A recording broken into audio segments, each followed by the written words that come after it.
Então, bora lá, dar início à nossa revisãozinha, né? Para aí vocês chegarem na prova sem nenhuma dúvida. Então, vamos passar aqui direto pelos exercícios para a gente ir revisando. Vamos lá, vai indo, vai carregar.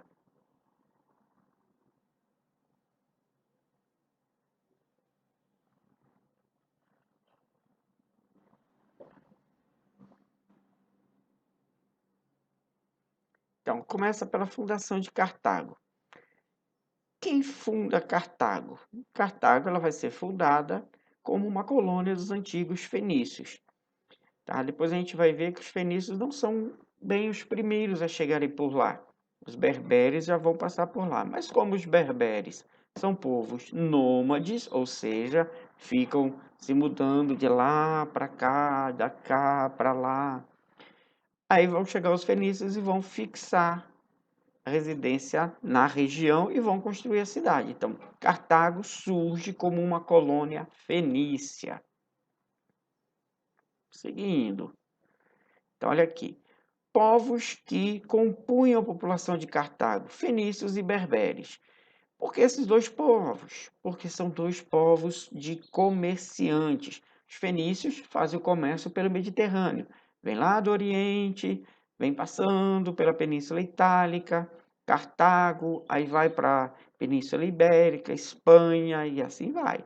E os berberes são povos africanos, mas que fazem o comércio pelo Saara. Atravessa o Saara, vai lá para o rumo do Egito, vai lá para o Oriente, lá com os povos árabes, negociam, atravessam de volta, tem contato com os povos do sul da África. Então, são dois povos de comerciantes que vão compor essa população. E um verdadeiro ou falso aqui para falar dos berberes, né? Então vamos lá, para você ficar sabendo quem são esses povos. Então, berberes, povo nômade que circula pelo Saara. Verdadeiro. Apesar de estarem presentes em uma vasta extensão territorial do continente africano, os berberes se mantêm isolados e não se comunicam. Como assim? Claro que é falso, né? Os berberes são comerciantes, então é óbvio que eles estão para lá e para cá, é óbvio que eles se comunicam. Os berberes são considerados por antropólogos um povo único, sem diferenças culturais. Não. Os berberes, eles são uma característica de povos nômades comerciantes. Mas existem características culturais e religiosas diferentes entre eles. Eles não são um povo único. Então, são vários povos diferentes, mas que mantêm o mesmo estilo de vida, ser nômade e comerciante.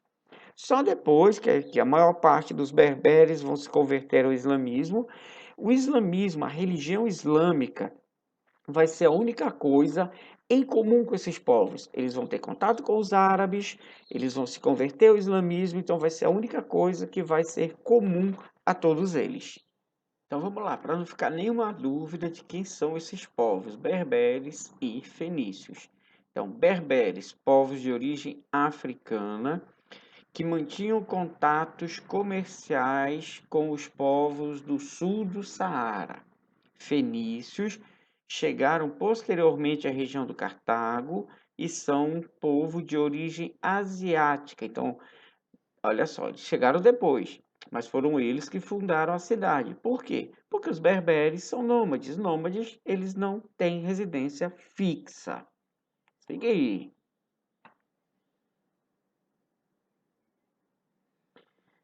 Selecione a alternativa que mostra a característica atual mais comum entre os berberes. Nós falamos há pouco, né? A característica mais comum entre eles, a prática do islamismo, tá? A única coisa em comum com todos os povos berberes, ok? Vamos lá, bora seguir. Então, alternativa que mostra qual era a principal atividade econômica de Cartago, óbvio, comércio. Mas qual comércio, professor? Marítimo, tá? O terrestre é uma característica dos berberes, tá? Cartago fica de frente para o Mediterrâneo, mar Mediterrâneo. Por isso que ela é uma cidade de comércio marítimo. Vamos aqui, vamos falar da cidade de Cartago, famosa por seu planejamento urbanístico que continha ruas largas, avenidas grandes. Isso é falso.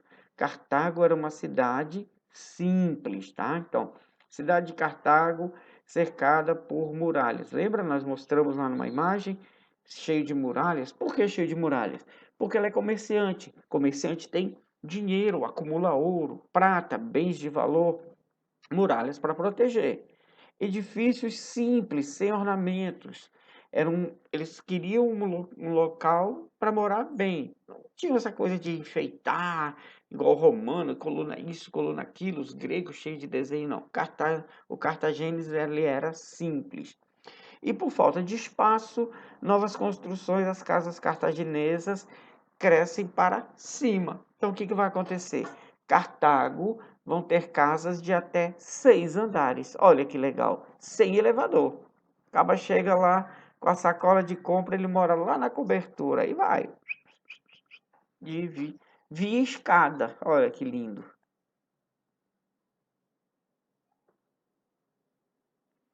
Segue aqui, vamos lá, vamos seguindo. Sem perder tempo. Alternativa que mostra os motivos que levaram os fenícios a fundar a cidade de Cartago. Vamos ver quais foram? Então, controle da navegação do lado ocidental do mar Mediterrâneo, porque, como nós dissemos há pouco, fenício vem da Ásia. E vem da Ásia, ele é um povo oriental. Proximidade com a Península Itálica, onde havia colônias gregas. Proximidade da Espanha, que possuía ouro e prata. Interesse no ouro e ferro da África. Então, os fenícios fundam Cartago para ter um polo comercial, um local onde eles poderiam comercializar com vários povos diferentes, gregos de um lado, africanos de outro, espanhóis do outro. Então, era geograficamente um local privilegiado para se fundar uma cidade ligada ao comércio. E os fenícios sabiam disso. Então, nada é por acaso. Então, vamos nós, mais um verdadeiro ou falso. Os cartagineses consumiam produtos típicos do Mediterrâneo, como figo, grão de bico e tâmara. Lembra? Nós fizemos lá as imagenzinhas do grão de bico, parece um feijão. Adotaram alguns deuses africanos, como Tanit, deusa líbia da fertilidade. Verdadeiro. Então, olha só, adotaram alguns deuses, ou seja, Cartago era politeísta. A população cartaginesa adotou o nomadismo das culturas do norte da África. Não, se eles eram fixos, se era uma cidade, eles não eram nômades. O exército cartaginês era composto por mercenários, verdade? Cartago ela era de comerciante, ela não tinha a tradição guerreira, então ela contrata, como ela tem dinheiro, ela contrata mercenários, ela contrata soldados. A engenharia náutica de Cartago foi baseada nos conhecimentos marítimos dos povos do norte da África? Não, dos povos fenícios, os fenícios e que introduziram a navegação lá.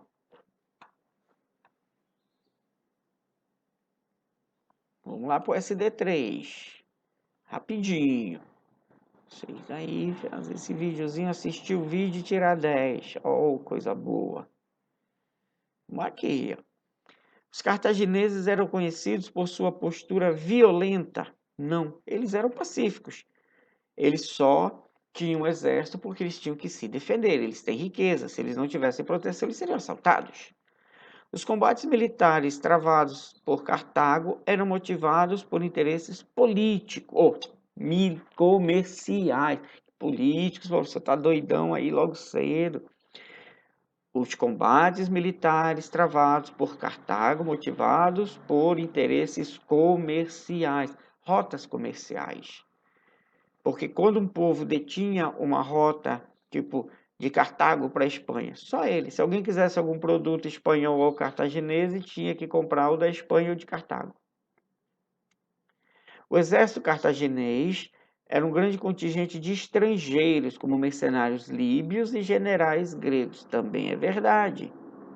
Os romanos trouxeram para Cartago elefantes que eram usados como armas. Não, os elefantes vão vir da Índia. Aníbal, o grande general Aníbal, que vai introduzir o elefante no exército cartaginês. O termo púnicas, está relacionado ao tipo de corante utilizado pelos cartagineses nos produtos que eles comercializavam. Verdade.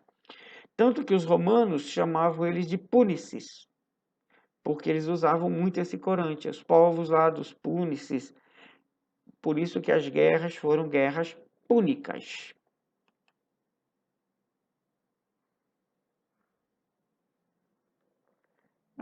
Tá, isso aqui a gente pode ir embora. Vamos lá, vamos só no que vai ajudar vocês. Então, olha aí.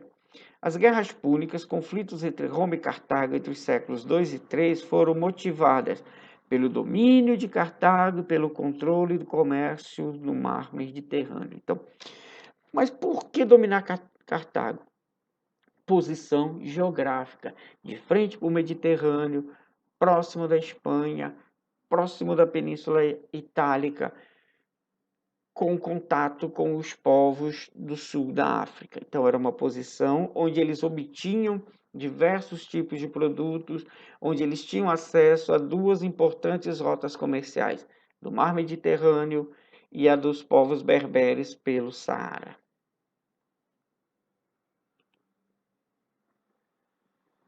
Vamos aí. Então, vamos lá. Cartago estava constantemente em guerra para garantir seus interesses no comércio marítimo do Mediterrâneo. Verdadeiro. E, como foi dito há pouco, na maioria das vezes não era Cartago que declarava guerra. As pessoas que entravam em guerra tentando tomar as coisas de Cartago. Cartago, na maioria das vezes, estava se defendendo. Os cartagineses entravam em conflitos religiosos? Não. Os conflitos eram comerciais. Os primeiros grandes oponentes dos cartagineses foram os gregos do sul da Península Itálica. Sim, os primeiros a tentar dominar Cartago. A derrocada de Cartago consolidou a supremacia econômica de Roma no Mediterrâneo. Verdade. Com a questão das guerras púnicas, Roma ataca Cartago, Roma consegue dominar Cartago e aí Roma entra de vez no cenário comercial da época. Aí podemos dizer que vencer as guerras púnicas, derrotar Cartago, faz com que Roma dê o primeiro passo para se tornar o grande império. Após as primeiras derrotas nas guerras púnicas, os cartagineses não conseguiram se estabelecer comercialmente? Não, é mentira. Eles vão ser derrotados na primeira, na segunda, vão fazer um acordo com Roma. Olha, Roma, é o seguinte, tu fica aí, eu fico aqui, eu cuido da minha vida, você cuida da sua e a gente ajeita aqui nas rotas. E vai ter um acordo onde onde Cartago vai ser proibida de entrar em guerra. Cartago fica proibida, Cartago não pode guerrear, a não ser que Roma autorize. E aí é que Roma vai dar o golpe e vai conseguir vencer Cartago. Vamos já ver por quê. A malandragem. Vai estar aqui, mas vai estar aqui. Já já eu acho aqui. Vamos indo, vamos seguir. Devagar e sempre.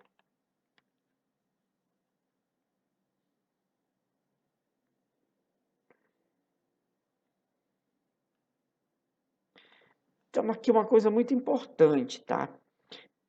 Vou botar um pouquinho mais para baixo aqui. O que são cada pessoas dentro da sociedade romana, tá? Não possuo liberdade, sou considerado propriedade de outra pessoa. Não é possível encontrar muitos indivíduos nessa mesma condição no período da monarquia romana. Característica básica: propriedade de outra pessoa. Isso é um escravo. Roma não tem essa questão de cor, essa questão de o escravo ser negro. é uma característica básica da escravidão aqui da nossa colonização. Os povos antigos não. Roma, inclusive, tem a escravidão por dívida. Um plebeu não paga um patrício, ele se torna escravo. Apesar da minha origem humilde, vivo de forma confortável na residência dos patrícios, pois, em troca de proteção, ofereço minha obediência e a minha servidão. Esses caras são os clientes.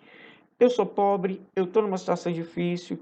Ao invés de eu pegar dinheiro emprestado, arriscar num negócio, não conseguir pagar e se tornar escravo, eu vou lá e me ofereço como se fosse um servo.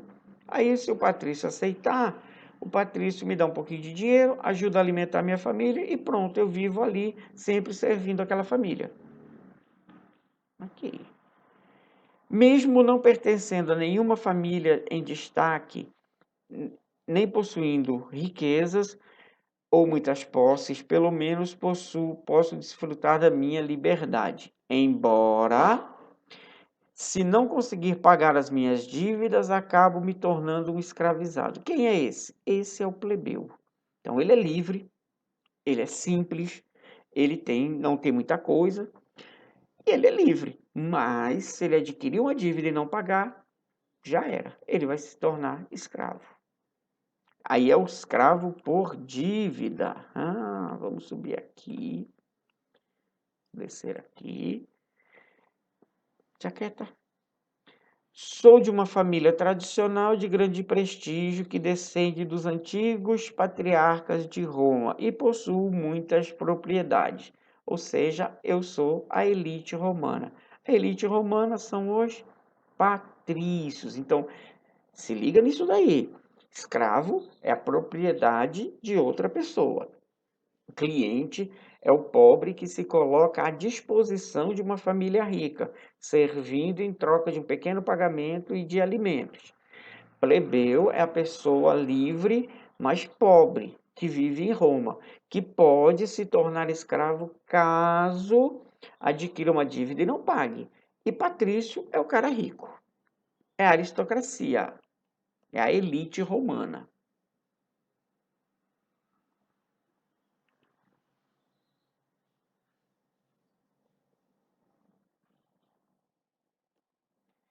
Sobre o governo monárquico em Roma, sobre a monarquia romana.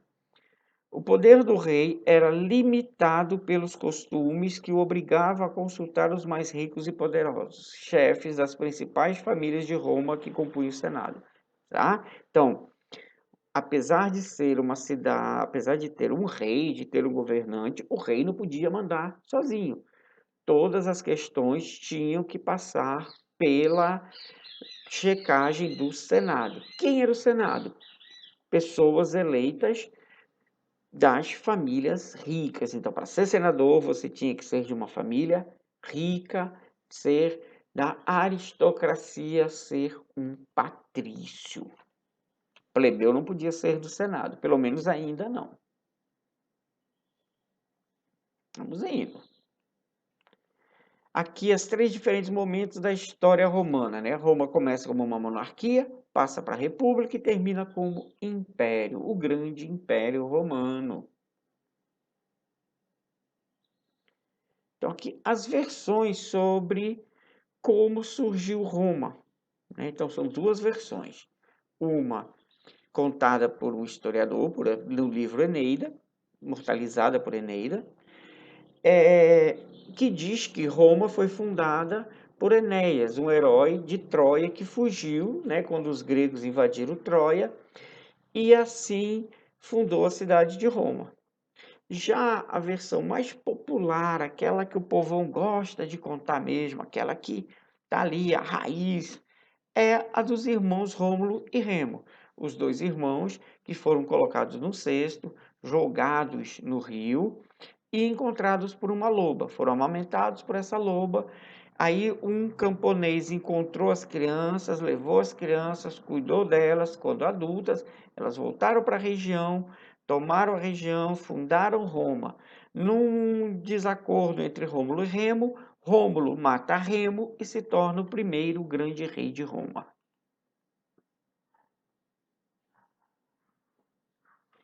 faltou uma informaçãozinha lá sobre as guerras púnicas, tá? Então vamos lá, deixa eu ver se eu a encontro aqui. Faltou uma pequena informação sobre as guerras púnicas.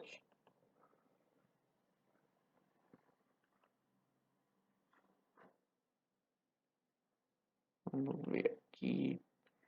O que acontece com as guerras púnicas é que quando o Roma ela fica no domínio, né? Quando ela domina Cartago, ela impõe que Cartago não pode guerrear, que Cartago tem que ficar submissa às ordens de Roma. Então, o que vai acontecer? Os romanos vão contratar os númidas, os povos da África, para atacar Cartago. E Cartago não pode se defender.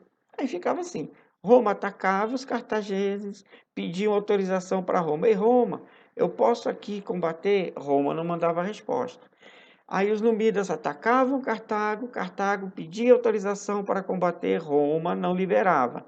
Até que os cartageneses se irritaram e começaram a lutar contra os númidas. Quando eles começam a lutar contra os númidas, os romanos falam: olha, vocês nos desobedeceram, agora vocês nos autorizaram ali a atacar também. E aí Roma ataca também os cartagos, os cartageneses. Então, aí eles vão sofrer o ataque romano e o ataque dos númidas. E assim que Cartago é dominada pelos romanos e passa a partir de então fazer parte do governo de Roma, e a partir daí Roma se coloca como a grande cidade comercial da época, tá certo? Tinha passado isso daí.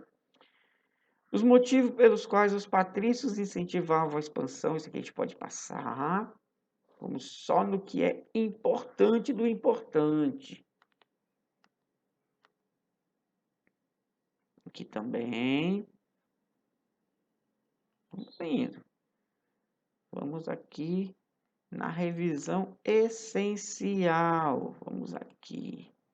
Então, por que os plebeus não podiam participar do exército, gente?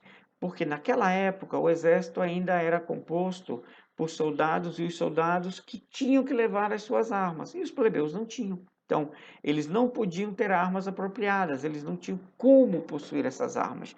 Só mais na frente, quando o exército romano começar a pagar salários e a fornecer as armas, que os plebeus vão para o exército. E aí vai acontecer algo muito importante. Os plebeus vão se tornar a maioria dentro do exército romano. Oh, e é esse ponto que vai favorecer o império. Já a gente chega lá. Direitos romanos. Muita atenção nisso aqui, hein, gente? Muito importante isso aqui. Em Roma já havia as leis que favoreciam uns e as leis que favoreciam os outros. Então, os jus civilis é a legislação destinada aos cidadãos romanos. Quem eram os cidadãos romanos? Apenas os patrícios, apenas quem obtinha uma certa renda. Então, essa lei só era submetida aos romanos, o jus civilis, então direitos e deveres dos romanos. Aí eles criaram uma lei diferente, a jus gentium, legislação destinada aos povos do império. Então, quando eles dominam outros povos, aqueles povos não romanos não tinham os mesmos direitos e deveres do romano, até porque eles tinham poucos direitos. Então foi criada uma lei só para eles. A jus gentium é a lei criada para os povos dominados. Então, jus civilis, direitos e deveres dos romanos. Jus gentium, direitos e deveres dos povos dominados. Jus naturale, direito natural. Todo o povo tem.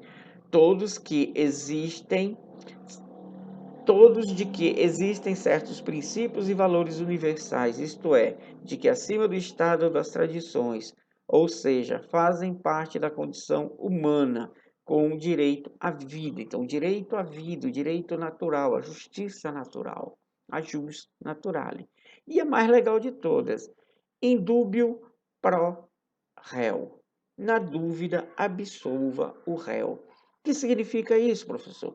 Significa que se você é acusado de cometer um crime E se não se tem 100% de certeza, não tem provas de que realmente foi você, você deve ser absolvido, inocentado. Só se deve tornar uma pessoa culpada se tiver 100% de provas de que foi ela que cometeu o crime. Então, na dúvida, absolva o réu.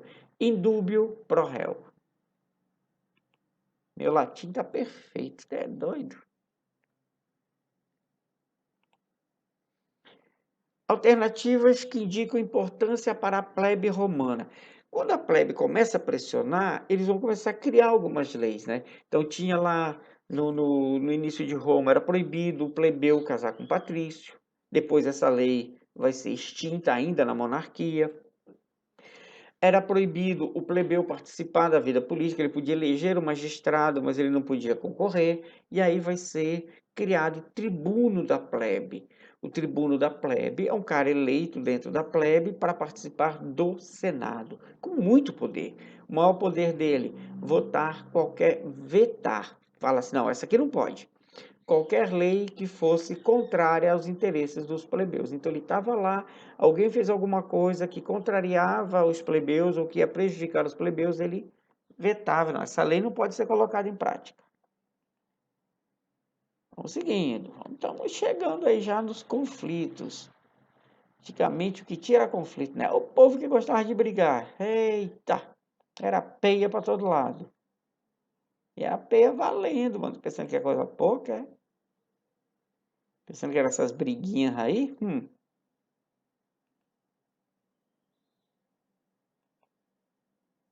Essas briguinhas besta. Então, espada para todo lado.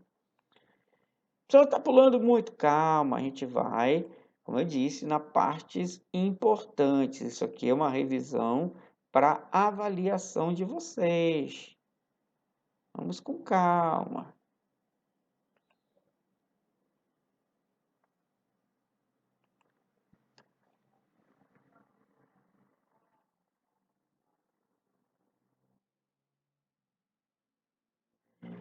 Então, lá em Roma, num certo período, criou uma política falada até hoje, né, que é a política do pão e circo. Como assim? Que política é essa do pão e circo, professor? Muita gente mudou para a cidade. Vai ter problema. Muita gente na cidade, não vai ter comida para todo mundo, não tem emprego para todo mundo, o governo não tem como arrumar essa situação. Aí o que eles pensam? Bom, vamos criar grandes espetáculos, vamos distribuir um pouquinho de trigo, vamos manter o povo entretido. Enquanto o povo está distraído, o povo não protesta contra o governo. Então, distribui um pouco de trigo para a população. Por que o trigo? Porque o trigo é matéria-prima de um monte de alimento. Um pão, uma farinha ali, uma massa, fazer um macarrão, alguma coisa, um bolinho, tudo vai no trigo. E faziam grandes espetáculos, os mais nos anfiteatros, o maior de todos, o Coliseu. Então fazia lá aquele espetáculo no Coliseu, e gladiadores se batendo para lá, e espada para cá, e soltava leões, e jogava os cristãos, é uma briga doida. E o povo ficava, e assim o governo ia entretendo o povo, mantendo o povo calmo. Então, essa é a política do pão e circo. Um pouquinho de trigo para a população, espetáculos para distraí-los.